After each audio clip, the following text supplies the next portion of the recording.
There were some epidemics that we don't even hear about today, hidden between the lines of history books. Thousands of people who woke up healthy one morning and found themselves writhing on the ground in the evening. Neither doctors could find a cure, nor prayers could save them. What about you? If you had lived in those years, could you have noticed this invisible enemy approaching you? Or would you have gone down in historical records as a victim?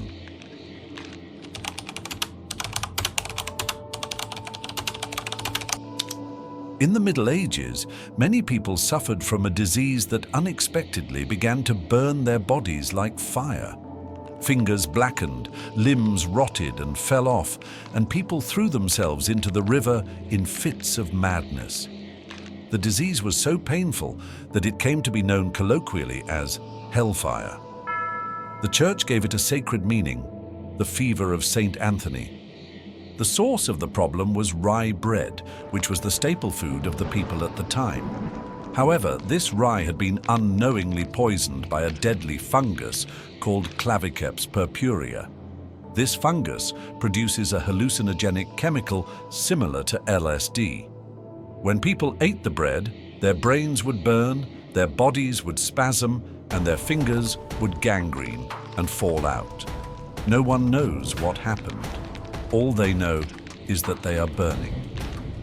The Order of St. Anthony was founded to help these people. But for many years, no one understood that this situation, which seemed like God's punishment, was just poisoned bread.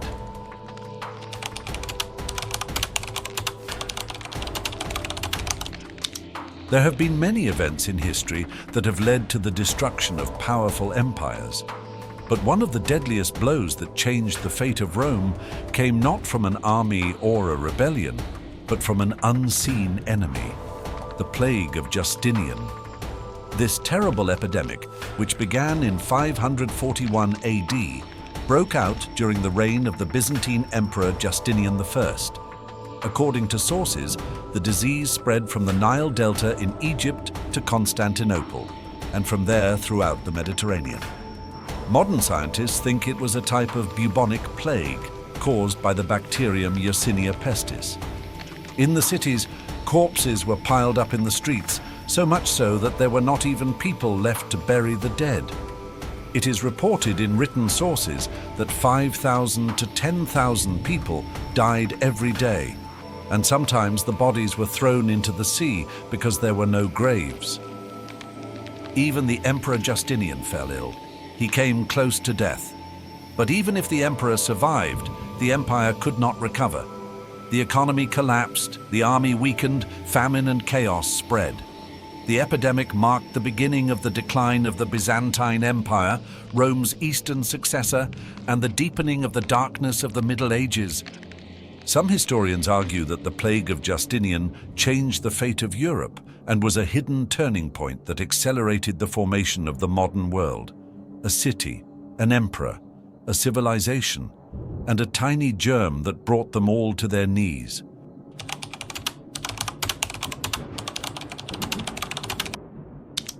In the mid-1500s, the Aztec lands fell into a strange silence. No war cries were heard, no bonfires were lit, because an invisible enemy was hunting down the people one by one. It was one of the most mysterious and devastating epidemics in history, called Cocoliztli. The first symptoms were terrible: high fever, dizziness, and unbearable thirst. Then the body would start to bleed profusely, the skin would turn yellow and black, and internal organs would shut down. The progression of the disease was so rapid that a healthy person one day could be a lifeless corpse the next morning.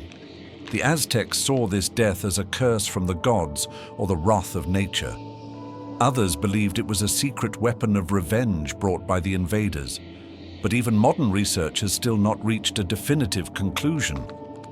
Was the Cocoliztli a virus? Or was it an explosion of foreign microbes brought with the colony in bodies weakened by famine? All that is known is that in those days the Mexican lands were plunged into deathly silence and changed forever.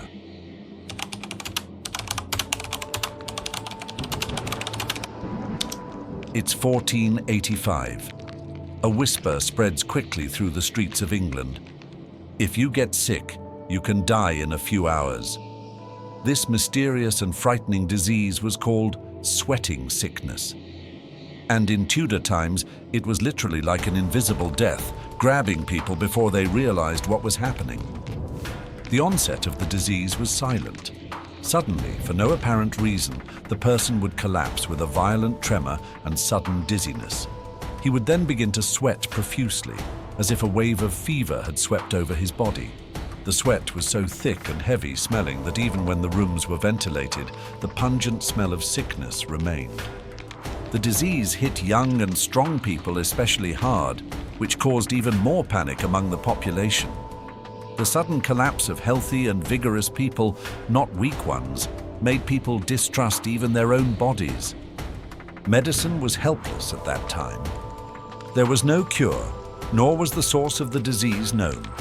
Some spoke of poisoned air, others of the wrath of God.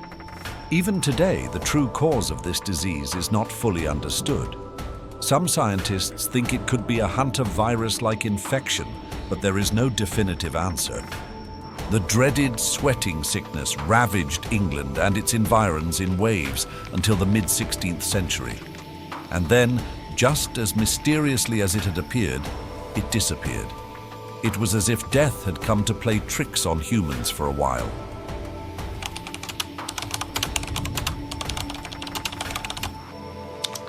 In the summer of 1720, while Marseille, the favorite port of France, was waiting for the fertile winds of the Mediterranean, it could not hear the silent footsteps of an approaching disaster.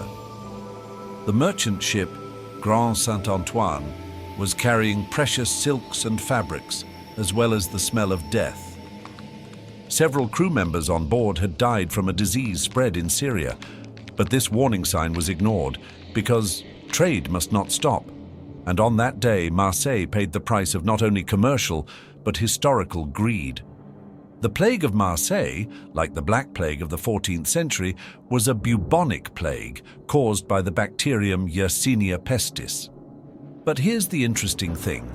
At that time, theories of disease were still based on the idea of miasma, bad weather. There was no microscope, there were no germs. There were just people coughing, swelling, dying. In Marseille, about 100,000 people died in a short period of time. That's almost half the population of Marseille at that time. The death toll was so high that some streets were blocked off with wooden walls and the sick were left to die inside. Bells rang throughout the city and priests collapsed one by one while praying in the streets. The authorities eventually began to use quarantine centers called lazaretto and quarantine islands. This was the beginning of systematic quarantine in Europe. Centuries have passed, civilizations have been built, science has advanced, but an unseen enemy remains humanity's greatest fear. What you hear in this video are not just epidemics of the past, they are echoes of humanity's most desperate battles with death. The poisoned bread of Ergotism, the mysterious thirst of Cocoliztli, the death-bearing ships of Marseille. Although each of them seems to have remained in the dusty pages of history, we still carry their traces today. Because history is not just events that have happened. History is a warning, ready to repeat itself. Which catastrophe of the past do you think could happen again in today's world? I'm waiting for you in the comments.